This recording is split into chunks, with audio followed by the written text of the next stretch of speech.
Hello and welcome to From the Be-All End. And we're back after that Leeds United convincing 4-0 victory over Plymouth Argyle at Elland Road, which makes it extremely tough for the Clarets to win the title at the weekend, but still plenty to talk about as well. I'm Simon Evans, with me Andrew Greaves, Paul Woodhouse and Chris Borden. Greavesy, disappointing. We all watched that game sort of rooting on Bristol City at the start, and then it was a bit of a deflating experience. Yeah, they were shite, weren't they? they were. I said to somebody on a WhatsApp message a minute ago, the playoffs are all about coming into it on the back of good form and all of this. Like, now look, Bristol City will beat Preston North End because they're equally as shite, but they didn't lay a glove on Leeds tonight. I think I put on our WhatsApp group about 5-6 minutes in, it was completed passes, Leeds 67, Bristol City 3 or something like that. It was ridiculous. And they just, it looked like a side who didn't want to get injured because they thought they were guaranteed a playoff place. But I mean, Middlesbrough, I think, are only 3 points behind them with far superior goal difference. So, maybe perhaps they're taking Preston North End at Ashton Gate or whatever it's called these days, Bristol City Community Stadium, like it's a given, and their playoff position is secured. But there's a lot going to happen on the final day, you feel? Yeah, Woody, we expected a bit more fight from Bristol City. I mean, it's not a surprise that Leeds have beaten them because we know that the top two or three in this league are a good way above the rest of the league. But we expected a bit more from Bristol there, didn't we? Well, we expected a bit more when they came to our place because they were one of the form teams after us in the division, weren't they? And they looked arguably infinitely worse against Leeds. And I don't know, there is that gulf. People say there's that gulf in class between, the Championship and the Premier League. There's also that gulf in class, obviously, between the top three and everybody else. And they were awful. Well, they weren't. It's not that they were awful. They just didn't, like you said, they just didn't show up. There was nothing to show. What did they manage? First shot on target, 93rd minute. Is that it? I mean, come on. Got Twine just after he came on, last one towards goal, and that was their first shot in anger, apparently. You can do a little bit better than that, can't you? That's not momentum. It really isn't. So, yeah. There looks to be almost like four of the current playoff contenders all look to be a little bit out of sorts. And, Millwall could be a tricky game come Saturday. It could. I mean, Chris, we're worrying about whether Burnley and Leeds are going to be able to take the step up to the Premier League, aren't we? Like people, and generally in the game, that is a discussion that people are having, whether or not promoted teams can survive because of the last few seasons. But the playoff system, you do run the risk of a team getting in there on the basis of a couple of fortunate results in what is a knockout tournament, getting into the Premier League. I mean, it's hard to imagine some of these teams getting anywhere near surviving. Well, Southampton made it up in the playoffs last year, and they stunk the place out this time around. And that's Southampton who we're bouncing back after a relegation. Whoever, if it's not Sheffield, whoever comes up, it's going to be surely going to have one of the poorest points returns of all time. I was looking at the situation. I see North End are still hovering. I mean, I say they're at Bristol City at the weekend, and if they could go down yet, and if they do go down, they will go down having lost fewer games than Blackburn, who can still get it top six, and Coventry as well. I believe they've lost fewer games than Coventry. So, I'll run you back. A week ago, we lost to Sheffield and had a couple, a dicky result against QPR at the weekend.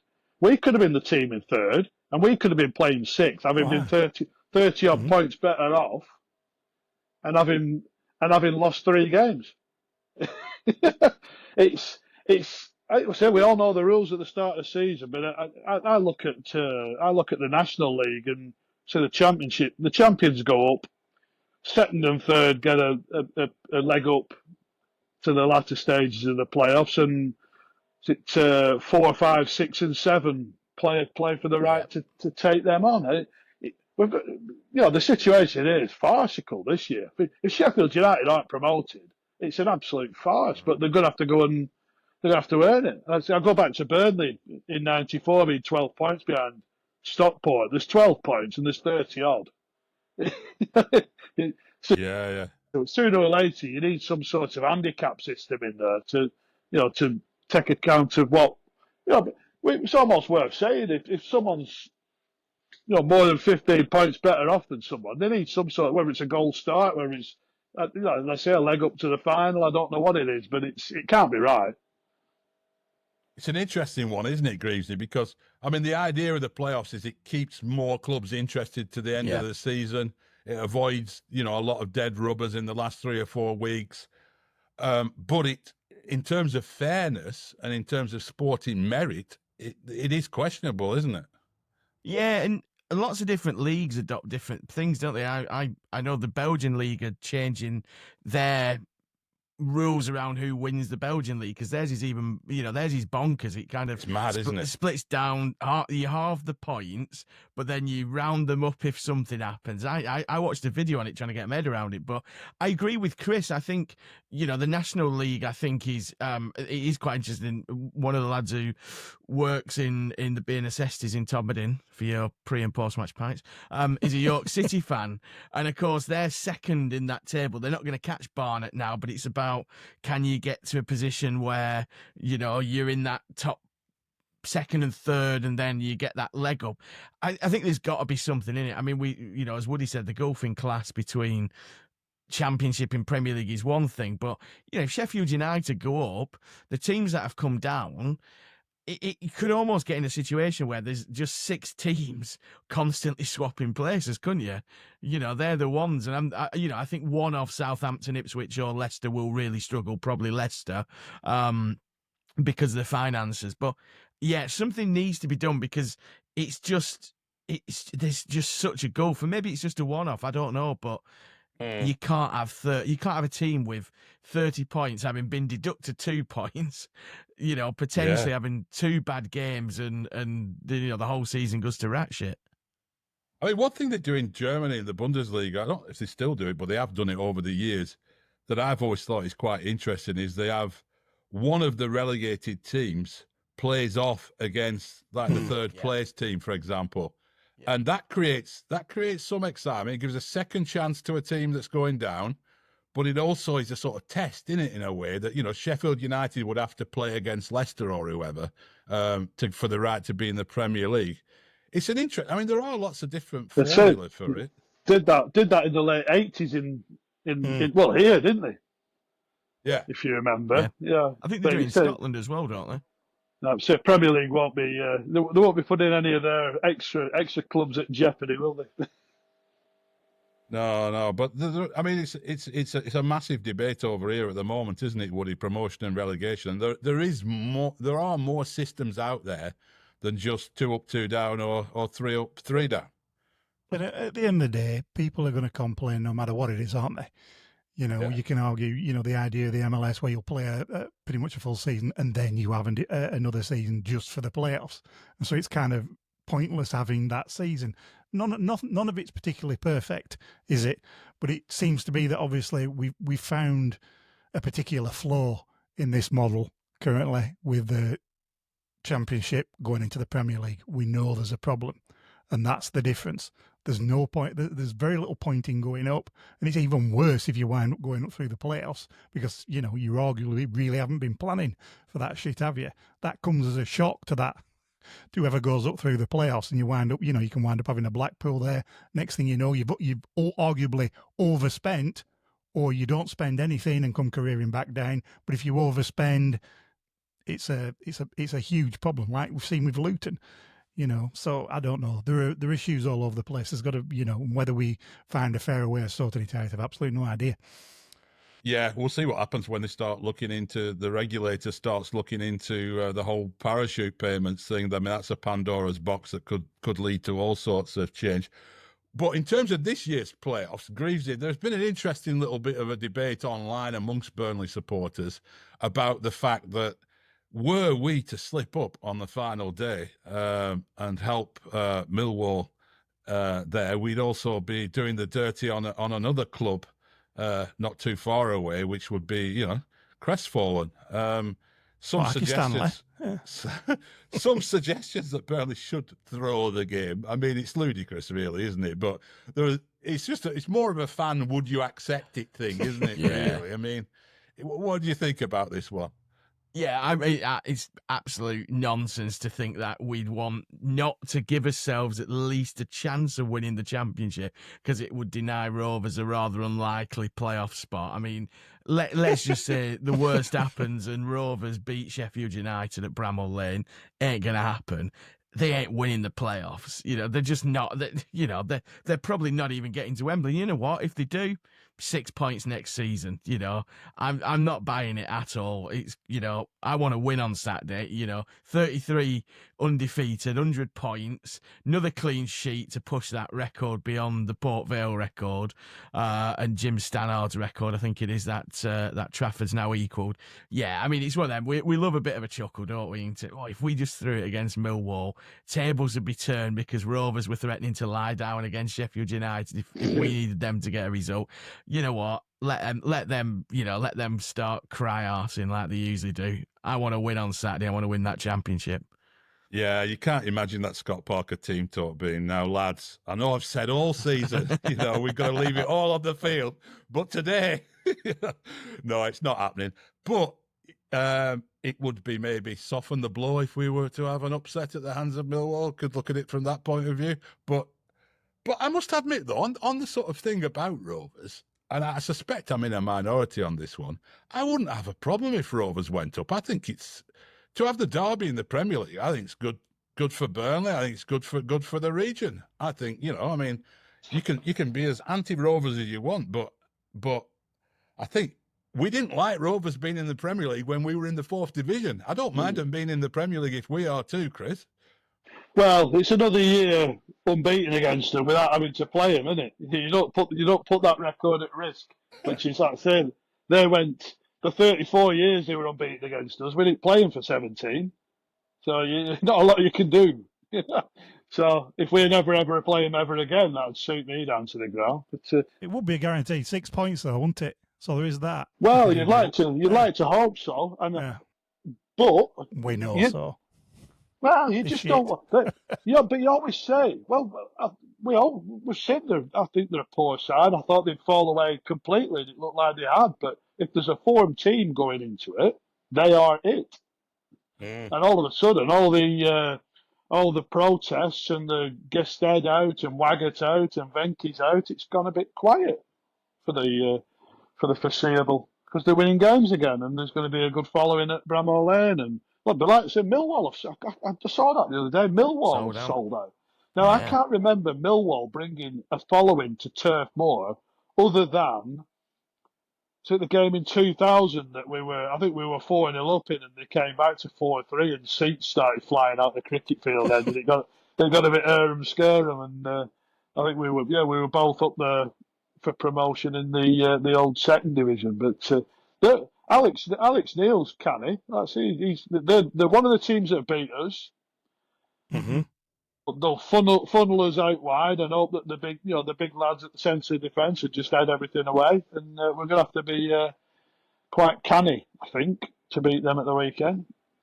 I mean, Woody, it's like after that performance at QPR, which, you know, we obviously talked about in the reaction pod, but feel free to eulogise if you wish. But it was after a performance like that, it's really hard to sort of replicate that. I mean, that was just so good in that first half that you sort of feel like this is a tricky game, isn't it? If we're going into it knowing that we need a result against Leeds for celebrations to happen, and we're up against a team who've got a lot to play for. It's a tricky one. Of course it is. And like we said, they're also a form side. They really have got something to play for. And we haven't been known this year to put 2 stellar performances back to back, have we? You know, we won't have Fleming up top. I don't know, but it's one of those. I expect us to turn up. You don't want us to be thinking that it's going to be champagne football again because you know perfectly damn well Millwall aren't going to do a QPR. It's going to be a game, and it's whether they want to put a bit of graft in. But like we said, there's quite a bit on the line. they want to make sure this is record breaking time, isn't it? So it's obviously 0-0 incoming. Yeah, I mean, it's, the list of records we'll go through at the end of the season because we'll see where they all stand after the Millwall game. But most of them are in set. But it is going to this season is going to have a long entry underneath it, isn't it, in terms of statistics? But what are you hoping for, Greavesy, from the final game on the turf? I mean, I presume there'll be nobody rushing onto the pitch after all the hoo-ha about what happened last time. But what are you hoping to see after this one? Because we've had the promotion celebration. What's it going to be like? Yeah, I'm hoping that Alan Pace has borrowed Ken Bates' electric fences to fry some of the bastards who try and get on the pitch. To be honest, but I'm only joking, of course. But I don't know. I think we've been starved of really, really good home performances, and I'm not being critical, but we've. On the whole, we've got better. Of course, we have in the last few home games, but I want a good performance. I want us to hit that 100 points. And I want Natasha Bedingfield, and I want her to be there at the end, singing for the lads to enjoy themselves on the pitch. She could reinvigorate her career, couldn't she? Yeah, we'll get her coming in with some dancing dogs out of an aeroplane. We'll get Bubbles from Big Brother back because he didn't get a good reception last time. And we just turn it into a carnival. Chico, Big Brothers, all of that shite we had in the early 2000s.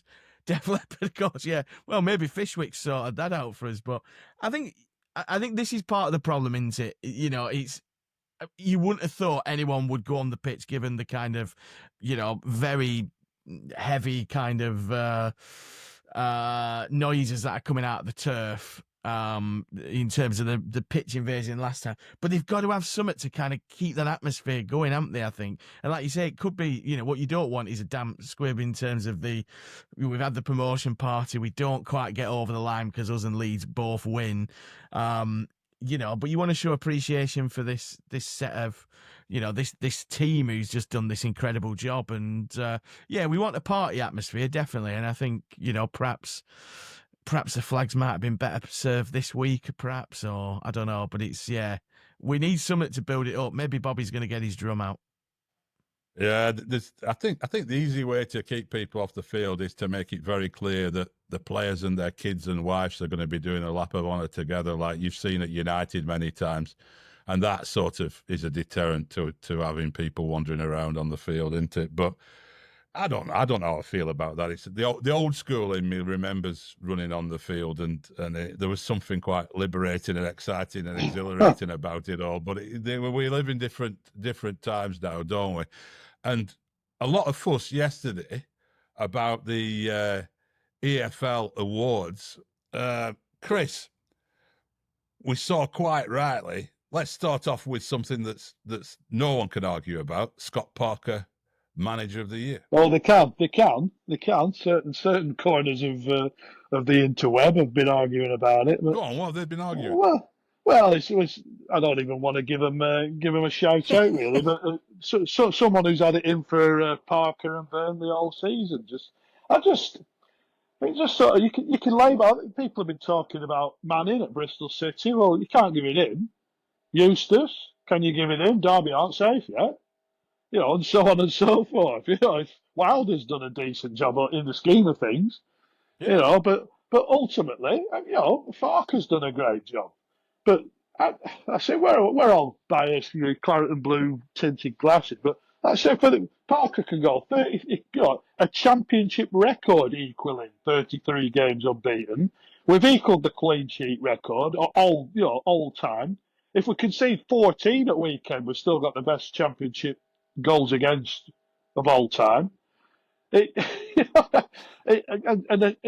we've gone back to a few times, given what he had to put up with, the week of the Sunderland game early in the season, the Wolves game in the Cup, and ahead of a derby against Blackburn, which could have gone pear-shaped, to make the signings that we did, and then shape them into a side that over the course of the campaign have got, the sticky spell maybe sort of October, November in terms of draws and stuff, but to bring Edwards in January and just never look back. We've been the ones who chased two very good teams down all season. I think everyone expected Sheffield and Leeds to go up, and we've not only caught them, but we can finish level on points with Leeds and maybe even pip them to the title still. But I think he's been the way he's conducted himself. He's not got, he's not been jumping on tables shouting about his rivals, and he's not been bad mouthing people, and he could have got lost Rarely in has a go the at refs, does he? yeah Rarely has a go yeah at refs.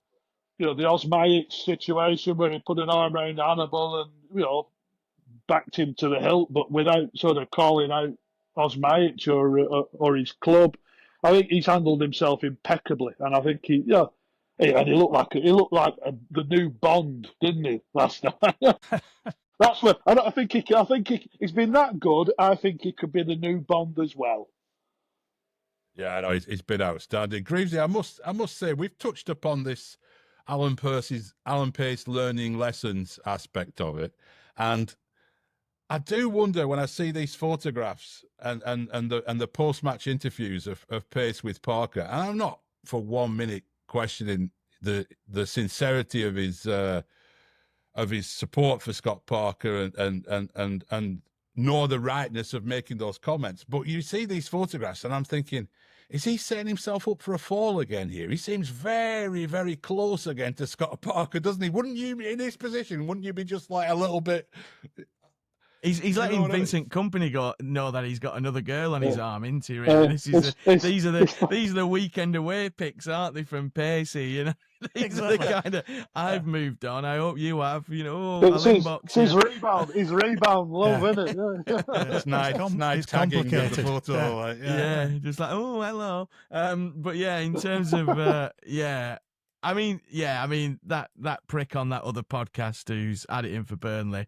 I think he's a Rovers fan, isn't he? But we won't name the podcast or the person. But yeah, I mean, brilliant for Scott Park. I mean, like I say, yeah, it's him or Farker in it, really. And the crazy thing is that the Leeds United owner's flown over from San Francisco to possibly stick a bullet through Farker because they're not convinced he can keep him up next year, which I think is really unfair because I think, the players they've got, and you kind of think they'll keep hold of a lot of those players.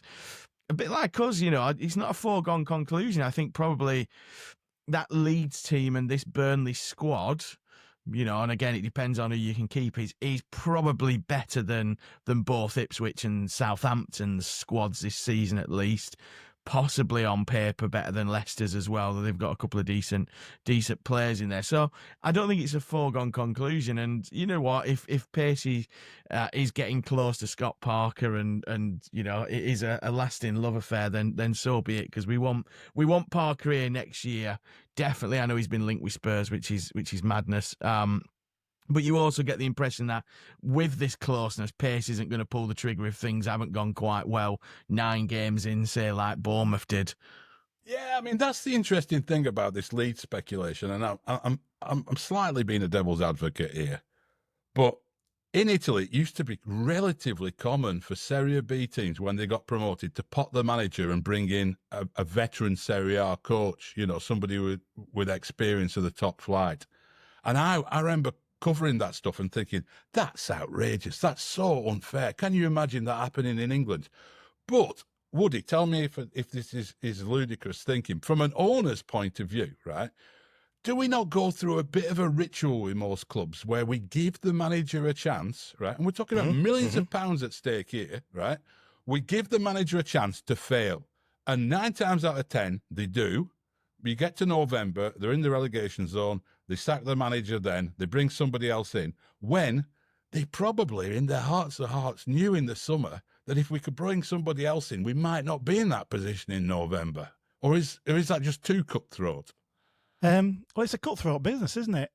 I mean, I'm not advocating for it, and it's probably more of a cultural thing, obviously, with Italy than it is here. But from a playing perspective, you know perfectly damn well who's going to get potted and who isn't, and who can't, make the grade in the Premier League and off they pop. They've come to do a job, and then they'll be pushed off elsewhere. And you could make the case for managers quite easily. But I think it'd be a dangerous precedent to set because we've seen over these past 3 or 4 seasons or whatever, that this idea of completely rebuilding your squad to go into the Premier League is a fucking stupid idea. Whoever thought that was a decent idea is an absolute lunatic, unless you've got 500 million to spunk, which nobody has anymore. And so it's a preposterous concept, just like completely blowing up your club to go up a level, which is appreciably more difficult than where you've just come from. It just seems like a ridiculous idea. But if it's something that you do in Serie A, you can see the sense in it. Yeah. Say of the teams who did pull the trigger, I mean, like Leicester went out of the bottom three when they got shot to Cooper. Yeah. And that's got to, Southampton would have been better off sticking to come back again with Martin. And they ended up with just a complete and utter non-entity as a manager who just had no impact whatsoever. Well, yeah. But McKenna will go down. Knows the ropes now. He's had a season in the Premier League. He knows the route out of League One, Championship, and they go. I've no doubt they'll lose players, but they go down in a stronger position, I think. Yeah. It's interesting that Burnley, even though our ownership now is very, very different from the owners we had in the previous regime, but it does seem like you wouldn't be shocked if next season with Parker, even if we did go down, he's still in charge again in the Championship, just as we presumed that Vincent Kompany would be. I mean, we didn't countenance with the fact that he might end up at Bayern Munich, but we presumed that Burnley wouldn't sack him. And we saw it with Sean Dyche that he didn't get sacked when they went down, and he had the chance to bring them back. So it's interesting that, even with those two very different, the garlic and the pace regimes, that Burnley still aren't a club that is quick on the trigger, Greavesy. Yeah, I think you've also got to look at who do you bring in. You know what I mean?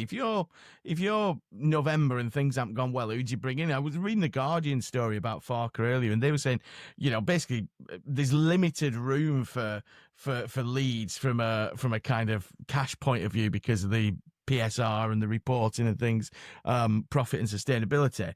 They're saying looking towards Gianni Van Bronckhorst or Roger Schmidt or David Ancelotti, who I obviously advocated for because, him and his dad are going to leave to go to Brazil. But I mean, I can't see what Van Bronckhorst or Schmidt would bring to Leeds that Farke can't. And Farke feels like a pragmatic manager. We keep talking about pragmatism. He's not one of these people who, not one of these manager who's, it's self-preservation and trying to build their reputation like Martin did, like Vincent Kompany did, and it failed miserably. I think Farke probably, the madness of it is actually I'd much rather have a pace who'd go, even if we did go down, if Scott Parker still wanted to be in charge, we would stick with Scott Parker, as he would do with Vincent Kompany. There's no way he's putting Vincent Kompany before Vincent goes to Bayern. I think you think about Dyche and how long he was there and the stability that brought to a club like ours, where there's going to be challenges. We're not a Chelsea, even though they've had challenges. We're not a Liverpool or an Aston Villa, etc. You look at it, Spurs being Spurs this season could end up finishing, 16th, 17th. United constantly with all of their riches and all of those huge transfer fees and all of that, turnover of big managers. It's a real entitlement, I think, sometimes for an owner to kind of go, we know best. We don't think Farke is going to be it, but we're going to bring a journeyman manager in and we're going to bring a veteran in from Europe. I think it'd be a disaster, and I don't think it gives off the best impression of American ownership, and this kind of ownership of people who don't understand football culture. Most clubs would much prefer stability than the madness that Leeds have seen over the years and Watford have seen. Watford with Tom Cleverley will be a better club next season because they'll stick with Cleverley. Yeah. Sounds like he's got suitors, though, to be honest. He might be off. But that's his choice, isn't it? You think about what the Pozzo family, whatever they're called, have done at Watford in terms of chopping and changing, getting bigger names in, getting, more glamorous names in. Norwich will probably do well if they stick with Jack Wilshere. Don't go out and get somebody who's been in the Championship, who has got a fancy presentation and flutters their eyelashes at the board, you know what? Take a punt, go Jack Wilshere, what a footballer. Let's see what you like as a coach. Let's equip these people with the tools to do the job. Leeds have done that with Farker. Farker's worked, you know, not miracles as such, but didn't bring anybody in really in January.